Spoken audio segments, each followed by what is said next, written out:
تو ارد گرد ظاہر ہے میں جس ادارے میں اس وقت تھا اورینٹل کالج میں ساجد صاحب آئے ہیں، داؤد آئے ہیں وہاں سے، تو اورینٹل کالج پہ بھی میں نے اس میں لکھا ہوا ہے کہ اورینٹل کالج کے قیام کے مقاصد کیا تھے، اور جو اورینٹلسٹ اور انگلسسٹ کی جو بحثیں تھیں ان کو باقی کتابوں میں بہت تفصیل سے لکھا ہے کہ وہ کیا تھی اور ان کا یہاں کے بارے میں کیا تصور تھا، ان کے آپس میں جھگڑے کیا تھے اور ان جھگڑوں کے نتائج کیا کیا ہوئے، لیکن ان سب کے جو اثرات میرا جو مرکز رہا ہے وہ اردو ادب رہا ہے.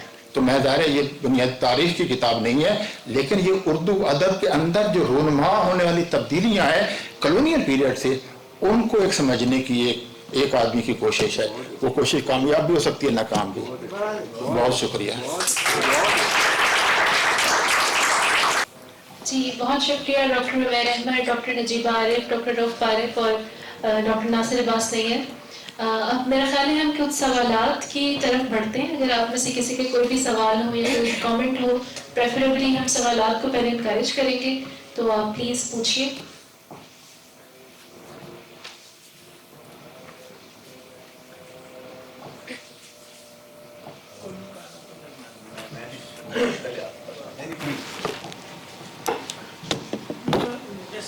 کوئی بھی جواب دے سکتا ہے. میرا نہیں رواز صاحب سے ہے کہ آپ نے زیادہ جو فوکس ہے کلونیل کنسٹرکٹ پہ بات ہے، اسٹیریوٹائپ پہ ہے، یہ بات تو ہوگی، بٹ ایک پیرل بھی چلتا ہے. لیٹس سی کہ جو لوکل انڈیجنس فولکلور، سر نے بھی بات کی، رؤف صاحب نے بھی، ایک وہ بھی پیرل چل رہا ہے. Let's see give you many example کہ سر سید کی بہت ساری ڈزن اینڈ ڈزن اس کی نا اسپیچز اگینسٹ بنگالیز. کوئی مودودی صاحب بھی میں کوئی ریسنٹلی پڑھ رہا تھا، وہ بھی بنگالیوں کے بارے میں کہہ رہے ہیں کہ ہندونائز ہو گیا. لیٹس سی کہ ہمارے جو جنگ کے ادھر پیسٹورل کمیونٹی ہے، جانگلی ہے، یا اور جو ویری لوکلائز جو کنسٹرکٹ ہے ڈفرینٹ کاسٹ کے بارے میں بارے میں بھی ہو سکتا ہے، لوور ہے، اپر ہے، گاؤں والا ہے، یا نارتھ کا ہے، لینڈسکیپ ہے. یہ کنسٹرکٹ جو ہے نا وہ کلونیل نہیں ہے. یہ پہلے ایگزسٹ، آپ کے خیال میں کیا یہ پہلے ایگزسٹ کر رہی تھی یا اس کو شارپن کیا گیا گوروں نے آ کے اس کو مچ مور شارپن کر دیا، but there was some sort of layer جو ہے نا وہ ایگزسٹ کرتی تھی، یا یہ سارا کا سارا گوروں نے آ کے کنسٹرکٹ کیا. آئی تھنک ڈفرینٹ اس میں ڈفرینٹ آتھرس کے، لوکل کے، فولکلور کے بہت ساری کتابیں ہیں جس میں آپ کو یہ چیزیں مل جاتی ہیں. کرمنل ٹرائبس کے بارے میں یہ سرٹن کاسٹ جو ہے نا وہ کرائم کرتی ہیں، مچ چور ہیں، یہ that exist even before colonial period. میں کہہ رہا ہوں کہ اگر یہ پہلے تھا نہیں تھا، اگر تھا بھی تو کین وی سے کہ ویری لوکلائز تھا، اتنا کرسٹل نہیں تھا، کلیئر نہیں تھا، دے شارپن دے انسٹیٹوشنلائز اٹ. میرے خیال ہے آپ نے خود ہی اس کا جواب بھی دے دیا سوال میں. بالکل ایسا ہی ہے، کیونکہ پہلے تو تھی یہ جو مسئلہ ہندو اور مسلمان کی تفریق جو سب سے بڑا بنی، وہ تو پہلے ہی تھی نا، لیکن اس کو بڑھانا، انسٹیٹیوشنلائز کرنا اور اس کو کلونیل ایک آئیڈیالوجی میں باقاعدہ شامل کرنا تھا. جیسے اس میں ایک چیپٹر ہے ریسزم پر، تو ریسزم تو یہاں بھی پہلے تھا.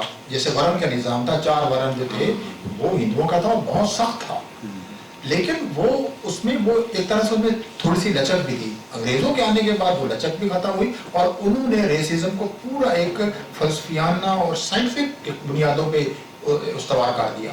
اب ظاہر جو علم کی اتھارٹی انہوں نے علم کی اور انسٹیٹیوشن کی جو اتھارٹی تھی وہ اس میں ایڈ کی. وہ چیزیں تو پہلے تھیں، تو وہ تو ظاہر ایک درست بات ہے. لیکن اس کا اب سوال ہوئی ہے کہ جو پہلے تھی تو اس کا سوسائٹی پہ کیا اثر تھا، جب انسٹیٹیوشنلائز ہو گئی تو اس کا کتنا اثر ہوا. تو ظاہر ہے جب نالج کی جو پاور ہے وہ تو بہت غیر معمولی ہے کہ جب وہ اس کو وہ ٹیکسٹ میں آ جاتا ہے اور وہ ٹیکسٹ ریپیٹ ہوتا ہے، اور ٹیکسٹ کی جو پروڈکشن اور ٹیکسٹ کی جو ڈسیمینیشن ہے ساری، اس پہ جس کو اختیار ہوگا وہ اسی طرح کے پیدا کرے گا. اب دیکھیے نا کہ یہ مثال جو سید احمد خان ہے، وہ میرے نزدیک تو کسی بھی اردو رائٹر کو پورے کا پورا یہ کہنا کہ اس کا پورے کا پورا وہ کولونائزڈ ہو گیا، تو یہ تو میں نے کہیں بھی نہیں لکھا. وہ تو میں نے دیکھا ہے کہ ان کا ایک ایمبیولینس کا رویہ رہتا تھا. جیسے حال ہی تھے کہیں وہ انگریزوں کی حمایت کر رہے ہیں. اب اکبر جیسا آدمی جس نے سب سے پہلے اردو میں جو نفسیاتی امپیریلزم ہے اس کے خلاف بہت لکھا. جیسے یہ اس کا مصرع میں نے لیا کہ نیٹو کی کیا سند ہے، صاحب کہے تو مانو. وہ کہتے ہیں صاحب کہے گا گورا کہے گا پھر مانوں گا, نیٹو کی کوئی حیثیت نہیں ہے. تو وہ ان کے یہاں تھا, لیکن وہی قصیدے بھی لکھتے تھے. تو یہ جو دو تھی, ایک ایمبیویلنس تھی, یا ایک آپ کہہ لیجیے کہ اس کا طاقت کا جو خوف تھا وہ بھی کام کرتا تھا. وہ خوف ان سے, یعنی اس خوف کو لازماً اس میں سمجھتا ہوں کولونیل ڈسکورس کا حصہ ہونا چاہیے کہ جیسے ہم آج بیٹھے, ہم ساری باتیں خود ساری نہیں کہہ سکتے. تو اس زمانے میں بھی بہت خوف تھا. 1857 کے بعد تو یہ اتنا زیادہ خوف ہو گیا تھا, جو ہمیں غالب کے خطوں میں نظر آتا ہے کہ پوری دہلی خالی کی گئی ہے, ایک ایک آدمی کو بلایا گیا ہے, مطلب ایک ایک آدمی داخل ہو رہا ہے, پوری اپنی صفائی دے رہا ہے کہ میں شامل نہیں تھا. تو اب اچھا, اس خوف کا جو مجسم ہوا ہے اردو میں کہ کلونیل خوف کتنا کردار ادا کرتا تھا, اور کلونیل جو ایک بروٹل پاور تھی وہ کتنا اثر انداز ہوتے, اس کی سب سے کلاسک مثال محمد حسین آزاد ہے. کہ محمد حسین آزاد جن کے باپ کو ان کے سامنے ایک توپ کے سامنے باندھ کے اڑا دیا گیا, اور بعد میں جب دوڑ بھاگ کر جان بچا کر یہاں آئے, راستے میں وہ رہے کچھ عرصہ اور پھر لاہور میں آئے, اور پھر لاہور سے انہوں نے جاسوسی کے لیے جانا پڑا سینٹرل ایشیا کا قاعدہ, اور اس کے ساتھ ان کی صحت پر اتنے زیادہ ہوئے, اور انہوں نے ایک عالم دیوانگی میں بہت سے ٹیکسٹ لکھے. ان کو جب پڑھا جائے تو محسوس ہوتا ہے کہ وہ کس طرح جو ان کی جو دیوانگی تھی, پاگل تو اس کا پیچھے جو تھا سارا ایک کلونیل ایک خوف تھا. تو وہ سارا ان کے پھر ادب میں بھی ایک شامل ہوا. تو ان کو سروائیول ظاہر ہے, سروائیول کی ہمارے یہاں جو سروائیول کی انسٹنکٹ ہے وہ ہم سے بہت کچھ کرواتی ہے. سر ایک سوال, رؤف صاحب نے ابھی کہا کہ جدیدیت نو آبادیات جو ہے وہ جدیدیت کی زائدہ ہے یا جدیدیت کے ایسے ہی لنک کرتی ہے. سر آپ نے مقامی جدیدیت پہ کام کیا ہے, غالب کا اس حوالے سے بڑا تفصیلی مطالعہ آپ نے کیا ہے, تو آپ کائنڈلی اس پر تھوڑی سی روشنی ڈالیے گا کہ مقامی جدیدیت اور نو آبادیات کا آپس میں کیا تعلق بنتا ہے. اس پہ میں نے ویسے اپنی دوسری کتاب میں بہت لکھا ہے. جس کو ہم جدیدیت کہتے ہیں وہ جدیدیت کوئی ایک ایسا تصور نہیں ہے جس کو مونولیتھک تصور کہیں. خود جدیدیت بہت ایک فیزز سے گزرنے والا تصور ہے. جدیدیت ایک ہی طرح کی چیز ایک دم نہیں بن گئی, وہ رفتہ رفتہ. اگر آپ دیکھیں مغرب میں جب جدیدیت کا جو پہلا فیز تھا, اس جدیدیت کے پہلے فیز کو ممکن بنانے میں بہت سے جو مسلمان مفکرین اور سائنسدان اور دوسرے لوگوں کے جو ٹیکسٹ تھے ان کا بہت حصہ تھا. وہ ان میں شامل رہے ہیں, بس اسپین کے لوگ اور وہ سارے, جس پہ ابھی نوال حق صاحب کا آئی ہے کتاب, وہ تو جو ڈان کوئٹے اس میں بھی جو عرب ان کے اثرات دیکھتے ہیں تو اس فیز میں تھا. بعد میں ظاہر جدیدیت نے اور شکلیں استعمال کی, اور جدیدیت کبھی بھی ایک ہی طرح کا آپ کہیں کہ یہ کوئی سالڈ قسم کا, یہ ایک ہی پتھر ہو جانے والا کنسیپٹ نہیں رہتا. اور جدیدیت کی پھر اس کی مختلف جگہوں پر جب آپ کہتے ہیں ویسٹرن جدیدیت, آپ ویسٹ میں جائیں تو وہ تو کہتے ہیں ویسٹرن جدیدیت کوئی نام ہی نہیں ہے, وہ کہتے ہیں لوکل جدیدیت. وہ کہتے ہیں جرمن جدیدیت اور تھی, فرینچ جدیدیت اور ہے, انگلش جدیدیت اور ہے, امریکن جدیدیت اور ہے. تو ہم یہاں جب ظاہر جو کیٹیگری بنائی ایسٹ اور ویسٹ کی, ہم ساری کو ویسٹ میں اس میں ڈال دیتے, جبکہ ان کے یہاں بھی بہت سے ڈفرینسز ہیں. اس کی سب سے بڑی مثال آپ کسی بھی جدید تھنکر کو پڑھیے. آپ مثلا کانٹ کو پڑھتے ہیں, کانٹ کے بعد آپ نیچے کو آتے ہیں, تو نیچے تو کانٹ پہ بہت تنقید کرتا ہے. نیچے پوری جو فلسفیانہ روایت ہے مغرب کی اس کو اڑا کے رکھ دیتا ہے, بائبل سے لے کر وہ سارے تمام فلسفیوں کو. تو اب ہم ظاہر ویسٹ میں بھی جو جدیدیت کے علم بردار بڑے بڑے مفکرین ہیں ان کے اندر بھی باہمی اختلافات ہیں. ہاں آپ کہہ سکتے ہیں کہ کچھ بہت سی جگہوں پہ اشتراک بھی ہو سکتا ہے, لیکن اختلاف بھی ہیں. تو ہم ان دونوں چیزوں کو ایک سامنے رکھنا چاہیے. اسی طرح سے میرے نزدیک جو جدیدیت ہے, جدیدیت کا بنیادی تصور یہ ہے کہ جدیدیت ہمیشہ ایک آگے بڑھتی ہے, اور اس میں ایک جو انوویشن ہے, ایک نئے پن کی تلاش ہے, وہ تو دنیا بھر میں ہمیشہ رہی ہے. تو میں نے تو فرق کیا پوری کتاب میں کہ ایک ہے کلونیل ماڈرنٹی اور ایک ہے ماڈرنٹی. اور وہ آپ اس کو مطلب ویسٹ میں بہت سے لوگ ہیں, اور ان میں ویسٹ کے بہت سے تھنکر تھے جو اس کلونیل ماڈرنٹی کا حصہ نہیں تھے. لیکن کئی مفکرین جیسے والٹر میگنولو کا لوگ زیادہ حوالہ دیتے ہیں کہ جو کہتے ہیں کہ جو ماڈرنٹی ہے that is a darker side of colonialism. لیکن میں تو اس پہ اپنی کتاب میں کافی اس سے اختلاف کیا ہے کہ کولونیلزم کا زیادہ جو تعلق ہے وہ کیپٹلزم کے ساتھ ہے. کیپٹلزم ماڈرنٹی کے ایک ورژن کو ضرور استعمال کرتا ہے, لیکن ماڈرنٹی کا میرے نزدیک جو میری دلچسپی کا زیادہ ہے وہ تو ادب میں ہے کہ ہمارے ادیبوں نے, وہ ویسٹ کے ادیب ہیں, کیا ویسٹ کے ادیبوں نے ویسٹ کا جو ایک اندرونی امپیریلزم اس کے خلاف نہیں لکھا. مطلب جارج آرویل جو ہے وہ پیدا ضرور ہندوستان میں ہوا ہے, لیکن وہ کس کے خلاف لکھتا ہے؟ اس کا 1984 اس کا موضوع کون سا ہے؟ سوویٹ والے اس کو نہیں پسند کرتے, کیپٹلزم اس کو نہیں پسند کرتے. تو ویسٹ میں بھی تو لوگ تھے جو اس کے خلاف وہ کر رہے تھے. تو میرے نزدیک جو میری دلچسپی کا موضوع ہے وہ تو ادبی جدیدیت ہے, کہ ادب کس طرح ایک جدید ادب جو ہے وہ مطلب ایک نیا ادب ہوتا ہے, ٹیکنیک اس کی نئی ہوتی ہے, ایک تصور دنیا بھی نیا ہوتا ہے, لیکن وہ اپنے زمانے کی ایک ڈارکر تصویر ضرور پیش کرتا ہے. ڈارکر تصویر اس لیے پیش کرتا ہے کہ وہ ڈارکنیس موجود ہوتی ہے. وہ ویسٹ کے لوگوں نے پیش کی اور ہمارے یہاں بھی لوگوں نے پیش کی ہے. ہاں, لیکن جدیدیت کو ہمارے یہاں ضرور, ایک جدیدیت ایک پہلو کو ہمارے یہاں ضرور استعمال کیا. جب یہ کہا کہ ہم آپ کو جدید بنانا چاہتے ہیں تو وہاں جدیدیت کا ایک کلونیل ورژن ضرور پیدا کیا گیا. اب وہی لوگ, ایک اور بھی چیز سے میں جو سمجھتا ہوں جو میرے مطالعے میں, کہ جب انگریز آئے تو انگریزوں کے ساتھ زیادہ مشنریز آئے اور زیادہ ایڈمنسٹریٹر آئے. لیکن آپ دیکھیے کہ اس سے پہلے, میں کوئی یہ مذہبی حوالے سے نہیں کر رہا, پہلے جو مسلمان بادشاہ تھے ان کے پاس وہاں کے جو بہترین دماغ ہوتے تھے, یعنی اگر صوفیاء آ رہے ہیں تو وہاں سے بہت سے فلسفی ادیب شاعر آئے. اور ہمارے اردو کے تو بڑے بڑے جو شاعر ہیں وہ یہاں کے رہنے والے نہیں. تبیر خسرو سے لے کر وہ کوئی ترکی کا ہے, کوئی سینٹرل ایشیا کا, کہیں کا ہے, غالب تھا, وہ یہاں کے نہیں ہیں, وہ آئے. لیکن جب انگریز آئے تو انگریزوں کے ساتھ وہاں کے جو بیسٹ برین ہیں وہ یہاں نہیں آئے, صرف ایڈجسٹر آئے. تو لہٰذا ہمارے یہاں جو وہاں ایک یعنی چند لوگ ضرور آئے, آپ اس میں سے ایکسیپشن 5-7 دیکھ سکتے ہیں, پیسج ٹو انڈیا والے یا فاسٹر یا دوسرے لوگ, روڈیارڈ کپلنگ جہاں رہے, لیکن ان کا بھی ظاہر جو وائٹ مین برڈر سب سے مشہور نظم ہے. لیکن مجموعی طور پر ان کے ساتھ وہ جو بہترین یورپ کے دماغ تھے وہ یہاں آئے اور ان کا انفلوئنس نہیں ہوا. یہاں اس ماڈرنٹی کا انفلوئنس ہوا جو کلونیل ایڈمنسٹریٹر کے ذریعے انہوں نے یہاں بیٹھ کے بنائی تھی.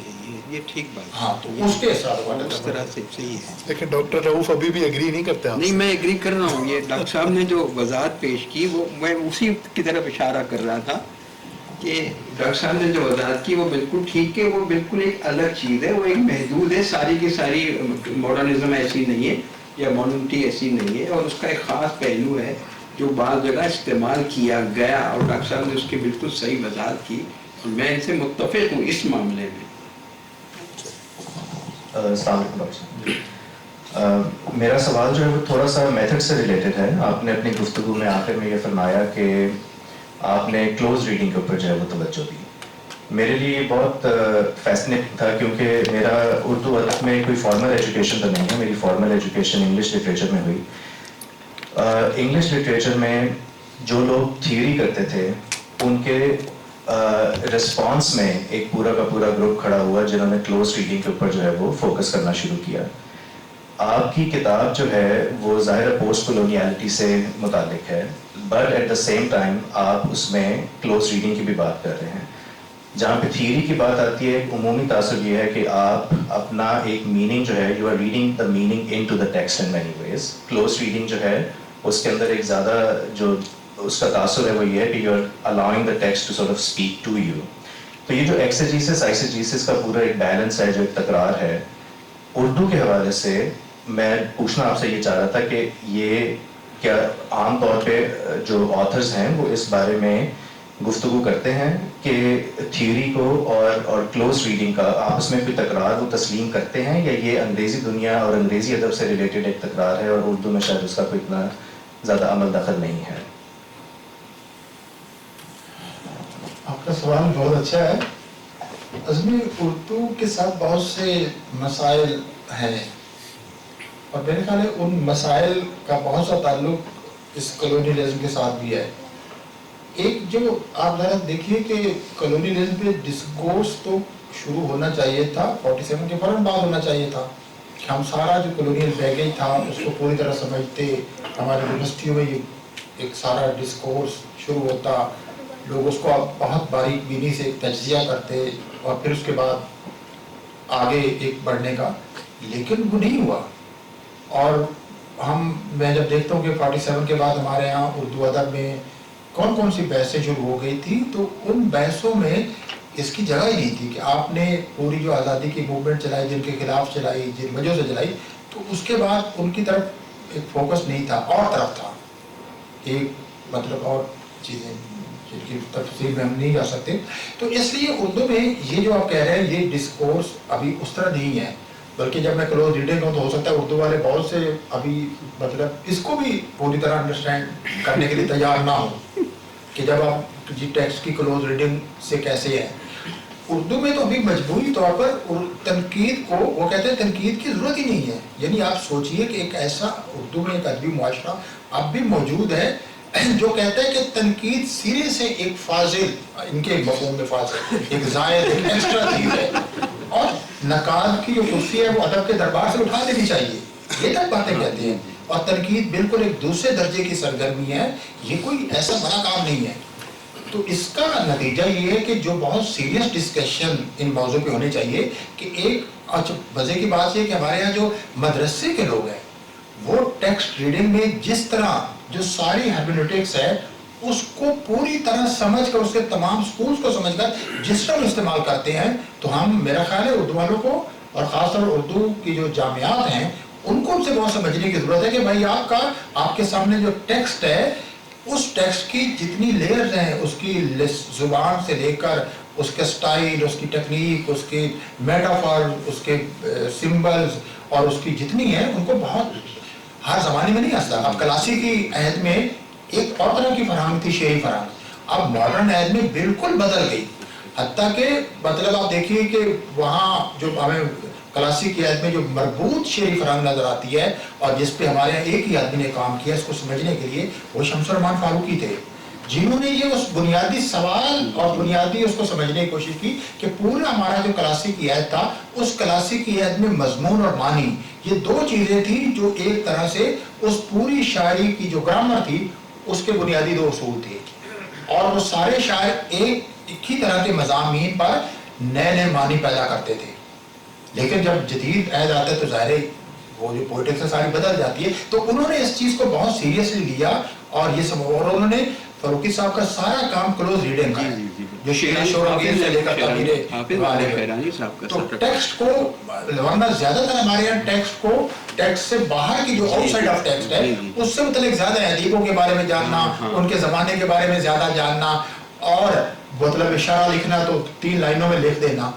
لیکن آپ دیکھیے نا کہ شروع میں غالب کی جو شعریں لکھی گئیں وہ نظم طباطبائی سے لے کر آگے تک وہ 2 لائنوں کی، لیکن بعد میں ہم دیکھتے ہیں کہ جب فاروقی صاحب تک آتا ہے یا گوپی نارنگ کی جو نیر مسعود نے تعبیر غالب میں، تو انہوں نے بہت تفصیل سے جا کے ایک دیکھا ہے.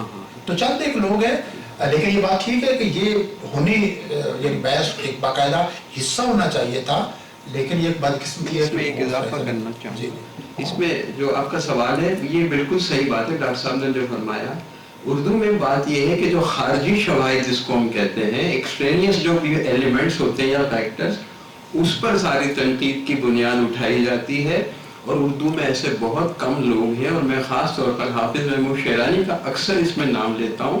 شیرانی صاحب اتنے کمال کے آدمی تھے، یعنی جتنے مخطوطات ان کے پاس تھے اور جو پڑھے تھے اور جو انہوں نے پنجاب یونیورسٹی کو عطیہ بھی کر دیے، ان کا جو کام ہے، مثلاً امیر خسرو کی جو خالق باری ہے جس کے بارے میں یہ تاثر تھا اور اب تک ہے کہ جی یہ امیر خسرو کی تصنیف ہے، لیکن شیرانی صاحب نے داخلی شواہد سے اس ٹیکسٹ کو کلوز ریڈنگ کر کے یہ بتایا کہ یہ امیر خسرو کی تصنیف ہو ہی نہیں سکتی. اور یہ خسرو نام کا کوئی اور آدمی تھا جو جہانگیر کے دور میں تھا. امیر خسرو کا انتقال تو 1325 میں ہوا، اس کے تقریباً 300 برس کے بعد یہ کسی خسرو نامی شاعر نے یہ لکھی ہے. اور اس کے آخری شعر میں جو ہمارے یہاں جو روایت ہے اردو فارسی میں کہ ٹیکسٹ سے جو تاریخ نکلتی ہے نا جو ابجد کے حساب سے، تو انہوں نے ثابت کیا کہ اس میں جو سال نکل رہا ہے وہ 1070 یا 73 کچھ نکل رہا ہے، وہ 1600 کچھ بنتا ہے. تو انہوں نے کہا یعنی ٹیکسٹ سے ہی ثابت کیا کہ یہ امیر خسرو کی تصنیف ہرگز نہیں ہو سکتی. معراج العاشقین کے بارے میں بھی انہوں نے جی معراج العاشقین کے بارے میں بھی یہ ثابت کیا, حفیظ قدیر نے یہ ثابت کیا کہ معراج العاشقین جو ہے وہ ہرگز بندہ نواز گیس و دراز کی تصنیف نہیں ہے. ان کے بعد کے زمانے میں ایک کتاب تھی جو تلاوت الوجود, تلاوت الوجود کا بھی وہ خلاصہ ہے, اور یہ سارا ٹیکسٹ سے پتہ چلا. حافظ محمود شیرازی نے یہ بھی بتایا کہ باغ و بہار جس قصے پر مبنی ہے, قصہ چہار درویش, وہ بھی امیر خسرو کا لکھا ہوا نہیں ہے. یہ بات مشہور تھی کہ جی حضرت نظام الدین اولیاء جب بیمار ہو گئے تو خسرو نے ایک قصہ گھڑا چار درویشوں کا اور ان کو سنایا, اور حضرت صحتیاب ہو گئے, اور انہوں نے دعا دی کہ جو بھی اس کو سنے گا وہ بیماری سے شفا پائے گا. یعنی ہماری خوش عقیدگی کی کوئی حدود تو ہے نہیں, معاف کیجیے گا مذہبی لوگوں سے معذرت کے ساتھ. اللہ لوگوں نے اس طرح کی کہانیاں بنا لی, تو حافظ صاحب نے ثابت کیا کہ یہ خسرو کے زمانے میں ہو ہی نہیں سکتی. ٹیکسٹ سے ثابت کیا. کلوز ریڈنگ جو آپ کہہ رہے ہیں, اس میں بہت سارے جو عہدوں کے نام ہیں یہ وہ نام ہیں جو مغلوں کے دور میں تھے, اور اس سے پہلے سلاطین دہلی کے زمانے میں, خسرو کے زمانے میں وہ وجود ہی نہیں رکھتے تھے, وہ اصطلاحات, وہ مرکبات. تو ٹیکسٹ کی جو کلوز ریڈنگ ہے بہت کم لوگوں نے کی ہے. ڈاکٹر صاحب بالکل صحیح فرما رہے ہیں, لیکن جن چند لوگوں نے کی ہے, فاروقی صاحب یا حافظ محمود شیرانی, انہوں نے کمال کیا ہے. اردو میں یہ عجیب روایت ہے کہ جن کو ادھر ادھر سے, جس کو خارجی شواہد ہم کہتے ہیں, ہماری اکثر تحقیق خارجی شواہد پر مبنی ہوتی ہے. وہ کسی نے پوچھا ایک استاد سے کہ میکبت پر سب سے اہم تصنیف کون سی ہے, اس نے کہا میکبت. پہلے اس کو پڑھو بھائی, اس کے اندر سے نکالو میکبت کے بارے میں کوئی کیا کہتا ہے, یہ تو بات کی بات ہے. تو ہم ٹیکسٹ تو پڑھتے نہیں ہیں, اور فلاں یہ کہتا ہے, فلاں یہ کہتا ہے, جیسے بی اے کے نوٹس ہوتے ہیں نا, سلیم اختر کی کتابیں, آئی ایم سوری, تو جو خلاصے ہیں. تو یہ ڈاکٹر صاحب بالکل صحیح کہہ رہے ہیں, وہ روایت ہمارے یہاں کم رہی ہے. دوسرا آپ کا جو سوال تھا, میں ایک چھوٹا سا اضافہ کرنا چاہوں گا, سما خراشی کی معذرت. دیکھیں ہمارے یہاں کچھ لوگوں کو احساس ہو گیا تھا کلونیل جو نیریٹو تھا اس کا. ممتاز حسین صاحب کی جو کتاب ہے حالی کے شعری نظریات, اس میں انہوں نے ایک بہت اہم بات لکھی ہے کہ حالی کو برطانوی استعمار کی چیرہ دستیوں کا اندازہ ہو گیا تھا. سر یہ الفاظ ہیں, وہ کتاب ملتی نہیں ہے, کراچی سے چھپی وہیں دفن ہو گئی, لیکن حالی کو بہت بعد میں احساس ہوا, اور ان کا یہ خیال تھا کہ مسلمان اگر بزنس شروع کر دیں, تجارت, تو وہ کامیاب ہو جائیں گے اور فلاح ہو جائے گا. بھائی تجارت تمہیں کرنے کون دے گا, انگریز تمہارے سر پر مسلط ہیں. جیسے آزاد نے کہا کہ جی نیچرل شاعری کی جائے. بھائی جب آپ کے ملک پر 5000 میل سے دور سے گورے آ کے قابض ہو گئے, تو سب سے نیچرل شاعری تو وہ ہے جو باغی لوگ کر رہے تھے, جن کو یہ پھانسیاں دے رہے تھے 1857 کے بعد. یہ نیچرل شاعری یہ نہیں ہے کہ پہاڑ ہے اور بادل ہے اور بارش ہے. نیچرل شاعری یہ ہے کہ گوروں کو نکالو. وہ ہمیں یہ پڑھایا گیا کہ یہ نیچرل شاعری ہے, تاکہ ہم وہ والی شاعری نہ کریں. ٹھیک ہے, تو یہ کچھ میری گزارشات تھی. ایک چیز صرف میں چھوٹی سی ایڈ کر دوں اگر آپ مجھے الاؤ کریں. یہ ایک لیمن کامنٹ ہے اتنے اسکالرلی کامنٹس کے بعد, کہ جب میں پہل ماسٹرز کر رہا تھا اپنا کمپیریٹیو لٹریری تھیوری میں, تو وہاں جب لٹریری کرٹیسزم ہم پڑھتے تھے تو اردو کا کوئی تذکرہ نہیں ہوتا تھا, مختلف لینگویجز کا تھا. تو ایک بار میرے ایک ٹیچر سے میری یہ ڈسکشن ہو رہی تھی, اس نے کہا تم نے پہلی دفعہ شعروں پہ تبصرہ کب کیا تھا؟ میں نے کہا یہ تو میٹرک کے امتحان میں سوال ہوتا تھا. تو انہوں نے کہا آپ کتنا لکھتے تھے؟ میں نے کہا میں نے تو 16 صفحے لکھے تھے, اور جو فرسٹ آیا تھا اس نے شاید 28. کہا آپ کے کرٹکس تو اس کا مطلب اسکولوں میں ہی تیار ہو رہے, تو وہ سامنے کیوں نہیں آ رہے؟ تو یہ صرف ایک جسے کہتے ہیں عام سا طالب علم. اس کو ایک جملہ میں اضافہ کر دوں, اس کا نام بھی رکھا ہے بعض لوگوں نے تنزیہ, اس کو کہتے ہیں مدرسانہ تنقید. تو یہ جو ہمارے پروفیسر حضرات نوٹس بناتے ہیں بچوں کے لیے, ایک اور تنقید ہوتی ہے, اس کو کہتے ہیں مربیانہ تنقید. یہاں شاباش بہت اچھا, ویری گڈ, ڈاکٹر صاحب نے بہت اچھا لکھا, جو فلیپ لکھے جاتے ہیں. ادیب, آپ نے جو سوال کیا تھا, جو جس حد تک میں سمجھی ہوں, آپ نے یہ کہا کہ تھیوری کو تو ہم عام طور پر اس کا اطلاق کرتے ہیں, اور جب ہم کلوز ریڈنگ کرتے ہیں تو اس سے ہم نتائج اخذ کرتے ہیں. تو ان دونوں کے درمیان کیسے, چونکہ ڈاکٹر صاحب نے ایک تھیوری کا اطلاق بھی کیا اور کلوز ریڈنگ بھی کی, تو اس میں ہم کیسے تطبیق پیدا کر سکتے ہیں. میرا خیال ہے یہ جو پوسٹ کلونیلزم ہے, اس تھیوری میں ان نیٹ یہ بات موجود ہے کہ آپ کو کلوز ریڈنگ ہی کرنی پڑے گی. اور اسی وجہ سے جب وہ کلوز ریڈنگ کرتے ہیں تو خود بہت چیزیں وہی سامنے آ جاتی ہیں اور اس سے پھر وہ تھیوری کی تصدیق ایک طرح سے ہوتی جاتی ہے. اس کو ہم تھیورائز کرنے کے بعد اس کو اپلائی کرنے کا عمل نہیں کہہ سکتے, بلکہ کلوز ریڈنگ کے بعد جو چیز نکل کر آتی ہے وہ آپ کو اس طرف ڈائریکٹ کرتی ہے. مجھے یہ لگتا ہے میری ایک طالب علمانہ سی رائے.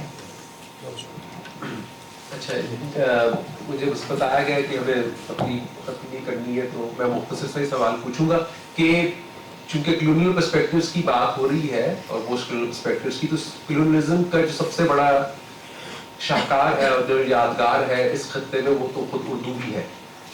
تو مظاہر صاحب خوش ہوں گے اگر ظاہر صاحب بیٹھے ہیں. تو کہنے کا مقصد ہے کہ یہ جو یہ کلونیل ڈسکورس ہیں, تو اگر میں پوچھنا یہ چاہ رہا ہوں کہ اگر کیا ہم یہ کہہ سکتے ہیں کہ جو باقی زبانوں میں لکھا جا رہا تھا جیسے پنجابی ہے یا اور زبانیں, تو ان پر بھی کیا یہ اثرات اسی طرح مرتب ہوئے اگر آپ کے مطالعے میں یہ چیز آئی ہے ایک کمپیریٹیو پرسپیکٹیو سے اگر دیکھا جائے؟ اور اسی سے جڑا ہوا ایک سوال یہ ہے کہ کیا ہم یہ کہہ سکتے ہیں کہ جس طرح کی نقب لگانے کی کوشش کی کلونیلزم نے, وہ شاید ہمارے جو ادبی جو ہے شعور اس کا کس حد تک حصہ بنا؟ مطلب یہ جو نیچرل شاعری ہے یا باقی چیزیں کس حد تک چل سکی, یا ہمارا جو جمالیاتی جو شعور ہے اس سے کس حد تک متاثر ہو سکا؟